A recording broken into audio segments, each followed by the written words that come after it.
जय जलाराम, जय गौ माता। रमसे पारकर, જીતશે પારકર। પારકર યુવાનોના જીવનમાં દરેક ક્ષેત્રમાં જીત હાંસલ થાય એવી હૃદયપૂર્વકની ખૂબ ખૂબ શુભકામનાઓ।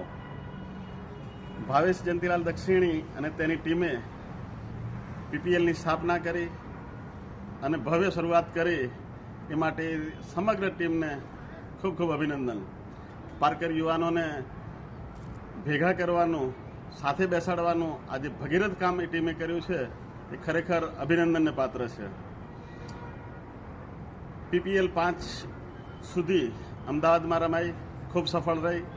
6ઠ્ઠી પીપીએલ ડીસામાં રમાઈ, ખૂબ સફળ થઈ અને ચાલુ વર્ષે 7મી પીપીએલનું આયોજન ડીસા પારકર યુવક મંડળે કર્યું છે એ માટે પણ એમને ખૂબ ખૂબ અભિનંદન। આજ સુધીના જે સૌજન્યદાતાઓ રહ્યા છે એ દરેકને અભિનંદન। 7મી પીપીએલના સૌજન્યદાતા સમાજપ્રેમી, લાગણીશીલ પૂર્વ પ્રમુખ, પરમ આદરણીય, પરમ સન્માનનીય દીપચંદભાઈ મજીઠિયાને આ તબક્કે વંદન કરું છું અને સૌજન્ય દાન માટે એમના પરિવારને ખૂબ ખૂબ આભાર માનું છું। દરેક સૌજન્યદાતાનો આ તબક્કે ખૂબ ખૂબ આભાર।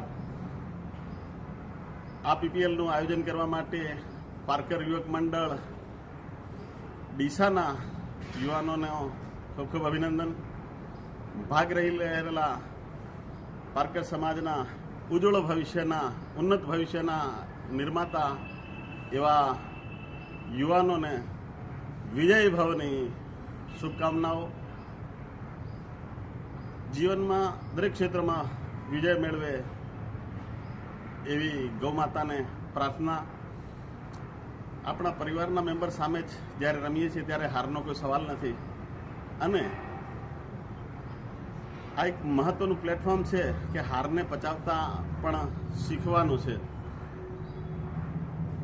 એ માટે ખૂબ ખૂબ અભિનંદન। આ પ્રોગ્રામને, આ કાર્યક્રમને સફળ બનાવવા માટે, આયોજકોને ઉત્સાહવર્ધન કરવા માટે તથા રમી રહેલા, ભાગ લઈ રહેલા ક્રિકેટરોને પ્રોત્સાહિત કરવા માટે ખૂબ વિશાળ સંખ્યામાં, મોટી સંખ્યામાં જ્ઞાતિજનો ઉપસ્થિત રહે એવું હું જસુતનના આપ સૌને ડીસા પારકર યુવક મંડળ વતી હાર્દિક આમંત્રણ આપું છું।